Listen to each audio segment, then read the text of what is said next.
دارالعلوم دیوبند میں ایک استفتاء گیا تبلیغی جماعت سے، اور خاص طور پر مولانا سعد صاحب سے متعلق، اور ان کے بعض اقوال کا حوالہ دیا گیا، تو دیوبند نے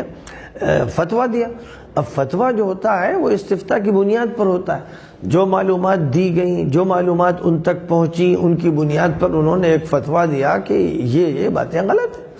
اور اس میں کوئی شک نہیں کہ جو غلط بات ہے وہ غلط ہے۔ لیکن مولانا سعد صاحب نے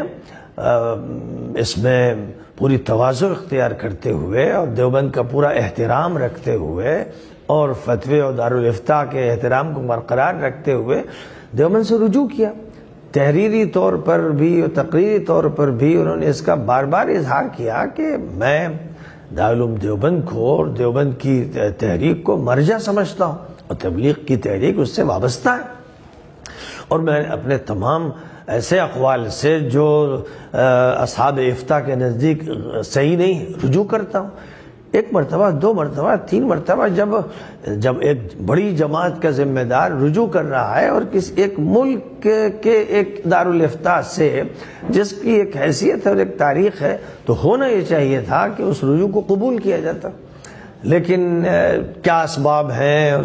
کیوں ایسا ہوتا رہا کہ ان کے رجوع کو قبول نہیں کیا گیا، اور جس کے نتیجے میں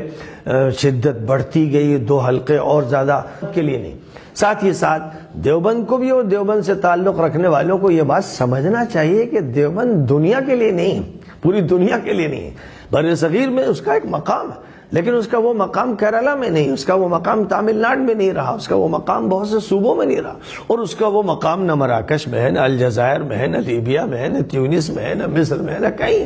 تو دیوبند کی بات اس طرح پیش کرنا جیسے پوری امت کی ترجمانی ہو رہی، یہ بھی ایک دھوکہ ہے، بہت بڑا دھوکہ ہے۔ مراکش کا دارالافتاء کیا کہہ رہا ہے، انڈونیشیا کا دارالافتاء کیا کہہ رہا ہے؟ امت بہت بڑی ہے، اور امت میں بہت سی تحریکات اور جماعتیں، جب تک پوری امت کا کسی بات پر اتفاق نہ ہو اس وقت تک کسی ایک دارالعلوم کے فتوے کی کوئی حیثیت نہیں۔ وہ ان کا اپنے حلقے کا فتویٰ ہے، بس اس حلقے کے لوگ اس کو قبول کرتے ہیں، قبول کریں۔ میرے نزدیک دیوبند کا فتویٰ ہو یا ندوے کا فتویٰ ہو یا مذاہب کا فتویٰ ہو یا کسی اور ادارے کا فتویٰ ہو، یہ ایک حلقے کا فتویٰ ہے، امت کا فتویٰ نہیں، اور اس کو ہی صرف شریعت کی ترجمانی سمجھنا ہرگز درست نہیں ہے۔ امت بہت بڑی ہے، وہ امریکہ سے آسٹریلیا تک پھیلی ہوئی ہے، وہ شمال سے جنوب تک پھیلی ہوئی ہے، لاکھوں اس میں علماء ہیں، اور اجماع پہلے تو بہت ہی مشکل تھا، بڑی مسافتیں تھیں، کسی کو معلوم نہیں کہ یہاں کیا ہو رہا ہے وہاں کیا ہو رہا ہے۔ آج کل نیٹ پر اجماع حاصل بھی کیا جا سکتا ہے، لیکن اس طرح کے مسائل پر اجماع نہ تھا، نہ ہے، اور نہ آئندہ ہو سکے گا۔ اس لیے اختلافات کو گوارا کرتے ہوئے، چاہے وہ مسائل جزوی اعتقادی ہوں، کچھ اعتقاد کے وہ مسائل ہیں جن میں اختلاف ہے ہی نہیں، لیکن اگر امت کے بہت سے طبقات میں اختلاف کسی مسئلے سے ہے تو اس میں جو لوگ شدت اختیار، بالکل ٹھیک ہے، فکر کا اختلاف ہے، لیکن جیسے میں نے کہا کہ دیوبند کا اختلاف ہے تو یہ دیوبند کی رائے ہوئی۔ اب دیوبند کی رائے کو جو حرف آخر سمجھتا ہے وہ اسے قبول کرے، لیکن پوری امت دیوبند کے تابع نہیں ہے،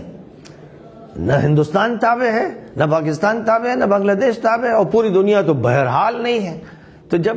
ایسا ہے اور تبلیغی جماعت پوری دنیا میں ہے، اس کا کام امریکہ سے آسٹریلیا تک ہے، تو ایک ایسی جماعت جو پوری دنیا میں پھیلی ہوئی ہے، اس پر کسی ایک علاقے کا دارالافتاء فتویٰ دے کر فیصلہ نہیں کر سکتا، یہ اس کا مقام نہیں۔ تو دیوبند کا ایک مقام ہے بر صغیر میں، لیکن اس کا عالمی مقام نہیں ہے، خود وہ بھی جانتے ہیں اور ہم بھی جانتے ہیں۔ ان کے فتوے نہ سعودی مملکت میں چلتے ہیں، نہ ان کے فتوے مصر کے مجمع فقہی میں چلتے ہیں، نہ ان کے فتوے مراکش اور لیبیا میں چلتے ہیں، نہ افریقہ میں چلتے ہیں۔ تو اب جہاں چلتے ہیں ٹھیک ہے، وہ حلقہ اگر رجوع کرتا ہے تو یا وہ صحیح، یہ باتیں ہوتی ہیں، لیکن پھر وہی کہ بہت محدود دائرے میں سوچتے ہیں۔ کام کا جو دائرہ ہے وہ بہت وسیع ہے۔ اگر فرض کیجئے کہ بھائی مولانا سعد صاحب کے ساتھ جو لوگ ہیں انہوں نے ان کو امیر مانا ہے، وہ اپنی عمارت کی بات کرتے ہیں، اور جو ان کے ساتھ اب ان کا جو فریق اس وقت ہے وہ ان کو امیر مانتا ہے، تو اس میں کیا حرج ہے؟ ان کے تو وہ امیر ہے ہی جو مان رہے ہیں ان کو، اور جب وہ امیر ہیں ان کے اور انہوں نے اپنی شورا بنا لی تو ان کی اپنی جماعت ہے۔ اب جو اس جماعت سے الگ ہوئے، یعنی انہوں نے اختلاف کیا، فکری، انتظامی، نظریاتی، کسی طرح کا بھی اختلاف کیا، وہ اپنے انداز سے کام کر رہے ہیں، اور کر رہے ہیں، ان کا بھی احترام ہے، ان کا بھی اکرام ہے، ان کا ایک نقطۂ نظر ہے، اس طرح وہ سوچ رہے ہیں، اور ایک انتظام ہے جو ان کے ذہن میں ہے۔ اس لیے بجائے اس کے کہ دونوں کو موضوع بنایا جائے غیبتوں کا، چغلیوں کا، تنقیدوں کا، بہتر یہ ہے کہ اچھا تذکرہ ہو اور دونوں کے جو دونوں کی خوبیاں ہیں وہ ذکر کی جائیں، اور کام کو متاثر نہ ہونے دیا جائے، عوام میں کوئی غلط تاثر نہ جانے پائے، کوئی منفی بات نہ کی جائے، اس کی فکر کرنے کی ضرورت ہے۔ اور کم از کم ندوۃ العلماء کے اسٹیج سے میں یہی کہنا چاہتا ہوں کہ ایک کام جو عالمی ہے اور جس کے زبردست اثرات ہیں اور جس کو باقی رہنا چاہیے، اس کام میں وسعت پیدا ہونی چاہیے، اس میں تجدید ہونی چاہیے، اس میں اصلاح ہونی چاہیے، اور امت کے تمام طبقات و جماعتوں سے رابطے بڑھانے چاہیے۔ یہ کام کرنا چاہیے، سب کو کرنا چاہیے۔ اگر وہ دو حصوں میں بٹ گئے ہیں تو کوئی حرج نہیں، لان تان نہیں۔